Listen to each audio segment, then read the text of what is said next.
नमस्कार, मैं हूं आपके साथ कविता राणा। गर्मियों की दस्तक के साथ ही चुनावी मौसम का शुभारंभ हो चुका है और एक बार फिर देश का लोकतंत्र 5 सालों के लिए एक नई सरकार चुनेगा। एक बार फिर एक नई सरकार देश की सत्ता पर काबिज होगी। एक बार फिर एक नए नेतृत्व में नया भारत आगे बढ़ेगा। लेकिन चुनाव से ठीक पहले ज्योतिष पीठ के शंकराचार्य अभिमुक्तेश्वरानंद सरस्वती की भविष्यवाणी ने दुनिया को चौंका दिया है। देश के मिजाज को भापते हुए अब देखिए ना, पीएम मोदी तो 400 प्लस का आंकड़ा दे चुके हैं। शंकराचार्य अभिमुक्तेश्वरानंद सरस्वती ने पीएम मोदी के राज तिलक से पहले ही एक ऐसी भविष्यवाणी कर दी है जिसे सत्य होने का इंतजार सालों से किया जा रहा है। क्या है पूरा मामला, आइए आपको विस्तार से बताते हैं। शपथ ग्रहण से ठीक पहले क्या करेंगे पीएम मोदी? गौ हत्या पर कब लगेगा पूर्ण विराम? गौ माता को कब दिया जाएगा राष्ट्रीय माता का दर्जा? चुनाव से पहले ज्योतिष पीठ के शंकराचार्य की भविष्यवाणी, देखिए सिर्फ धर्म ज्ञान पर। चुनाव से पहले भविष्यवाणी करने का सिलसिला हमेशा की तरह शुरू हो जाता है और इस बार आगामी चुनाव को लेकर शंकराचार्य अभिमुक्तेश्वरानंद जी ने एक बड़ी भविष्यवाणी की है, या फिर यूं कहें कि चुनाव से पहले क्या हो सकता है, इस बात के उन्होंने साफ संकेत दिए हैं। हम उन्हीं स्वामी अभिमुक्तेश्वरानंद सरस्वती की बात कर रहे हैं जिनका नाम रामलला की प्राण प्रतिष्ठा के दौरान खूब उछाला गया था। एक लंबे समय तक मीडिया की सुर्खियों में भी रहे थे क्योंकि शंकराचार्य ने न सिर्फ रामलला की प्राण प्रतिष्ठा पर शास्त्रों का उल्लंघन करने का आरोप लगाया था, बल्कि पीएम मोदी की मौजूदगी पर भी सवाल उठाए थे। शास्त्रों के हवाला देते हुए ये कहा था कि अधूरे मंदिर में प्राण प्रतिष्ठा नहीं की जा सकती है। हालांकि देखिए, बाद में शंकराचार्य के सुर बदले बदले नजर आए और पीएम मोदी का गुणगान करते हुए भी दिखे। सच बात यह है कि नरेंद्र मोदी के आने से, उनके प्रधानमंत्री बनने से हिंदुओं का स्वाभिमान जागा है। और हिंदुओं का जो स्वाभिमान जागा है, ये कोई छोटी बात नहीं है। कही है कि हम एंटी मोदी नहीं हैं, बल्कि मोदी के प्रशंसक हैं। और इसलिए प्रशंसक हैं क्योंकि इतना हिम्मती और हिंदुओं के पक्ष में दृढ़ता के साथ खड़ा रहने वाला कौन सा दूसरा प्रधानमंत्री अभी तक आज़ाद भारत में हुआ है, बताओ ना।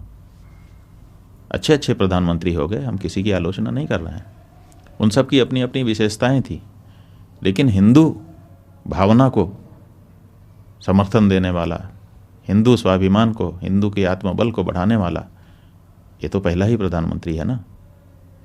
और हम एक हिंदू होने के नाते एंटी कैसी? अब जो कि देखिए 2024 चुनाव का काउंटडाउन अब लगभग शुरू होने वाला है और ऐसे में देश का संत समाज कमल के खिलने की बात कर रहा है।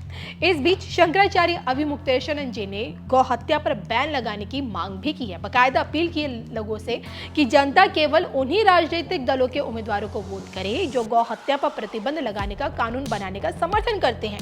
अब देखा जाए तो सनातन धर्म में पूजी जाने वाली गौ माता की सेवा को सर्वोपरि माना गया है। जी हाँ, जो इसे कर ले, ईश्वर शक्ति खुद उस व्यक्ति के तमाम विपदाओं को दूर कर देती है।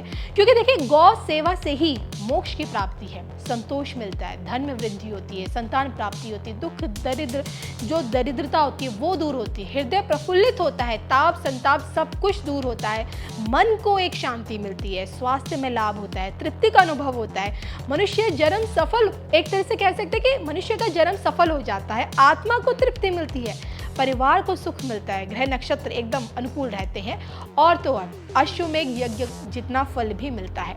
फिर भी देखिए, हमारे देश में आप कह सकते हैं कि ये कैसी विडंबना है कि गौकशी पर अब तक रोक नहीं लग पाई है पूरी तरह से। भले ही देखिए यूपी में योगी सरकार गौकशी पर फुल स्टॉप लगाने में कामयाब तो हुई है, लेकिन बाकी अन्य प्रदेशों में मांस के लिए गाय की हत्या अब तक जारी है। विदेशों में जमकर बीफ एक्सपोर्ट भी किया जा रहा है। गौहत्या से जुड़े एक नहीं बल्कि देखिए इसके पीछे कई कारण हैं। गौकशी को खत्म करने के लिए स्वामी करपात्री महाराज ने भी जन आंदोलन किया था, आपको याद होगा, और जिस पर गोलियां चलाने का आरोप इंदिरा सरकार पर लगा था। और उसके बाद इंदिरा सरकार का क्या हुआ, इंदिरा गांधी जी का क्या हुआ, वो जग जाहिर है। लेकिन अब जब देखिए राम मंदिर बन चुका है और इसलिए गौहत्या पर प्रतिबंध लगाने की भी उम्मीद लोगों में जग उठी है। और ऐसे में क्या पता स्वामी अभिमुक्तेश्वरानंद सरस्वती की कहीं यही बातें कहीं सत्य ना हो जाए। ये बात है कि हर कोई जानता है कि गौहत्या पर बैन अगर लग सकता है तो पीएम मोदी की सरकार में ही हो सकता है, क्योंकि नामुमकिन को मुमकिन कर दिखाना ही पीएम मोदी की सबसे बड़ी गारंटी है। और क्या पता जीत की हैट्रिक लगाने से पहले ही पीएम मोदी गौ हत्या को एक तरह से पूरी तरह से प्रतिबंध भी लगा सकते हैं और आधिकारिक तौर पर गौ माता को राष्ट्रीय माता भी घोषित कर सकते हैं। बहरहाल, आपको हमारी स्टोरी कैसी लगी? आपको क्या लगता है, गौ हत्या क्या पूरी तरह से प्रतिबंधित होनी चाहिए हमारे देश हिंदू राष्ट्र भारत में, और ये कितना जरूरी है? कमेंट करके बताइएगा जरूर।